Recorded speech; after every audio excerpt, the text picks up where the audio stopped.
Hello दोस्तों, welcome back again. मैं हूं आपका दोस्त, आपका होस्ट निखिल, और आज हम लोग थोड़ा टॉपिक से हट के बात करेंगे। ये जो हमारा फाइनल अकाउंट का जो सीरीज चल रहा था वो आगे भी एज इट इज कंटिन्यू चलेगा, लेकिन कई बच्चों के दिमाग में डाउट आ रहा था कि सर हमें पता चल रहा है या हमारी ऐसी उड़ती उड़ती खबर आ रही है कि इस बार हमारा सिलेबस जो है वो चेंज होने वाला है। ठीक है, तो हाँ बता दूं, इस बार आप लोगों का जो सिलेबस है वो कंफर्म चेंज होने वाला है और हो चुका है। ठीक है, मेरे पास में लिस्ट आ गई है कि कौन से चैप्टर्स आपको इस साल अप्लाई होंगे और कौन से चैप्टर्स आपके ऊपर में इस साल अप्लाई नहीं होंगे। ठीक है, तो आज के जो लेक्चर में हम लोग वही सारी चीजें डिस्कस करने वाले हैं। ठीक है, कौन से चैप्टर्स प्रीवियस सिलेबस में थे या और अभी भी कंटिन्यू किए गए हैं और कौन से एक्सक्लूड किए गए हैं वो हम लोग देखने वाले हैं। तो सबसे पहले हम लोग देख रहे हैं पार्टनरशिप फर्म का final account, introduction of partnership firm और पार्टनरशिप फर्म का फाइनल अकाउंट। ये हमारी सीरीज चल रही है अभी।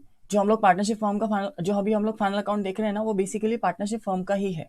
ठीक है, तो ये जो है ये हमारी सीरीज कंटिन्यू है। ये भी जो था ये पहले भी था और अभी भी इसे यहीं पे रखा गया है, नॉन प्रॉफिट ऑर्गेनाइजेशन। ठीक है, उसके बाद रिकॉन्स्टिट्यूशन पार्टनरशिप फर्म में 4 चैप्टर्स होते हैं। बेसिकली ये एक ही चैप्टर है, रिकॉन्स्टिट्यूशन ऑफ पार्टनरशिप फर्म, और इसके 4 पार्ट्स है, एडमिशन, रिटायरमेंट, डेथ और डिसोल्यूशन।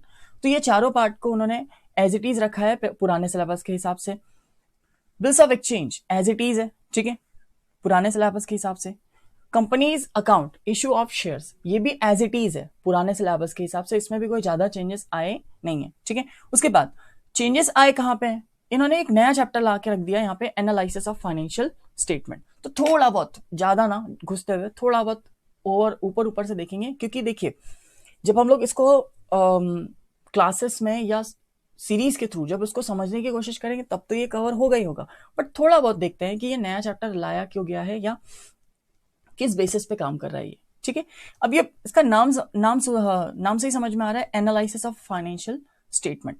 फाइनेंशियल स्टेटमेंट यानी कि क्या, आपकी जो बैलेंस शीट होती है ना, ठीक है, इसी को इसमें कंसिडर किया गया है फाइनेंशियल स्टेटमेंट। ठीक है, तो अब यहां पे ये क्या करना दिखा रहा होगा आपको, एनालिसिस किसका करना बता रहा होगा, ये बता रहा होगा फाइनेंशियल स्टेटमेंट को किस तरीके से एनालिसिस किया जाता है। ठीक है, अगर मोटा मोटी बताऊं ना तो ये कंपनी का फाइनल अकाउंट की बात कर रहा है। किसकी बात कर रहा है, कंपनी के फाइनल अकाउंट की बात कर रहा है। यहाँ पे शेड्यूल 3 आपको डिस्कस करने के लिए बोल दिया जाएगा कि जो एसेट्स है ना, अभी कैसा होता है, अभी आप जैसे फ्यूचर में आपको जब बैलेंस शीट का मैं फॉर्मेट बताऊंगा तो वहां पे आप देखोगे कि बैलेंस शीट में हम लोग कोई भी एसेट कहीं पे भी उठा के पुट करें, उसमें कोई क्लासिफिकेशन नहीं है कि ये इस क्लास की एसेट है या उस क्लास की एसेट है।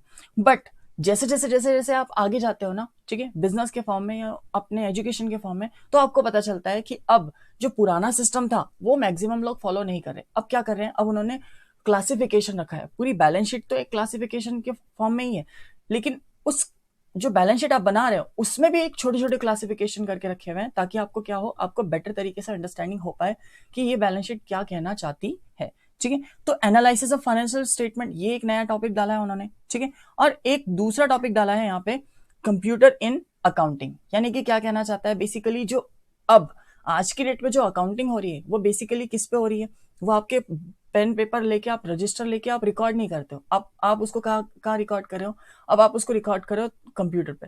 तो वहां पे किस तरीके से इसकी रिकॉर्डिंग होती है वो हम लोग उस चैप्टर में पढ़ेंगे। ठीक है, तो अब मुझे लगता है कि ये जो कंप्यूटर इन अकाउंटिंग है ना, इसमें से एक क्वेश्चन आ सकता है और वो भी थियरी पोर्शन पूछेगा, वो भी ऑप्शनल।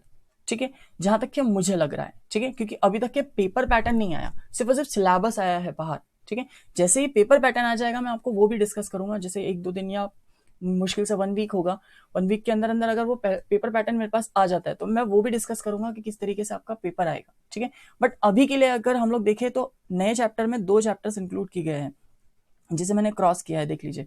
पहला वाला है आपका एनालिसिस ऑफ फाइनेंशियल स्टेटमेंट और दूसरा है आपका कंप्यूटर इन अकाउंटिंग।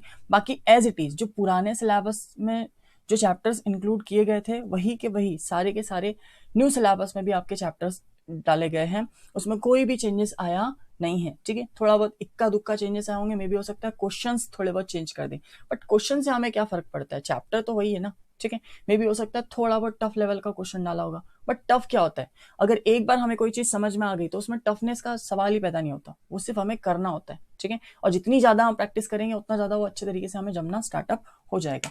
तो आज के लेक्चर के लिए इतना ही रहेगा, क्योंकि सिर्फ मुझे इस लेक्चर में ये डिस्कस करना था कि आपके ऊपर में कौन से चैप्टर्स अप्लाई होंगे, क्योंकि ये कंफ्यूजन रहेगा।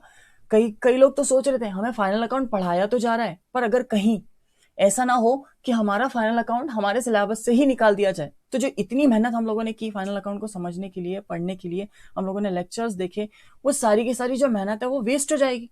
सो दैट इज द रीजन मैंने ये लेक्चर बनाया कि आपने जो अब तक के पढ़ा है ना फाइनल अकाउंट, वो हमारे सिलेबस में है, आप निष्फिक्र होकर उसको आगे कंटिन्यू कर सकते हो। वो एज इट इज जैसे पुराने सिलेबस में पूछा गया था 15 नंबर के लिए, वैसे न्यू सिलेबस में भी आपसे पूछा जाएगा 15 नंबर के लिए, 15 मार्क्स के लिए।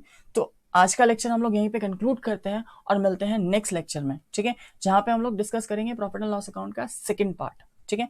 जो हम लोगों ने फर्स्ट पार्ट है वो अपलोड हो चुका है, अगर आपने अब तक के नहीं देखा होगा तो प्लीज जाइए और उसे देख लीजिए, ठीक है। तो चलिए आज के लिए इतना ही, बाय, सायोनारा। अगर आपने चैनल को सब्सक्राइब नहीं किया होगा तो प्लीज सब्सक्राइब कर लीजिएगा, और अगर आप को डेली नोटिफिकेशंस चाहिए, क्योंकि मैं डेली अपलोड कर रहा हूँ लेक्चर्स, में भी हो सकता है 1-2 दिन का गैप आ जाए, लेकिन मैं कंटिन्यूअसली लेक्चर्स इस पर अपलोड कर रहा हूँ, ठीक है। तो आपको अगर वही लेक्चर्स का नोटिफिकेशन अगर आपको चाहिए रहेगा डेली बेसिस पे, या जैसे ही मैं अपलोड कर रहा हूँ उस बेसिस पे, तो आपको बेल आइकन को प्रेस करना पड़ेगा, क्योंकि कई लोग क्या करते हैं सब्सक्राइब तो कर देते हैं लेकिन बेल आइकन को प्रेस करते नहीं है, ठीक है। तो आप बेल आइकन को भी प्रेस कर दीजिए ताकि आपको नोटिफिकेशन या अपडेट्स मेरे जो चैनल से रिलेटेड है वो आपको कंटिन्यूअसली मिलते रहे, ठीक है। तो चलिए आज के लिए इतना ही, इसे यहीं कंक्लूड करते हैं।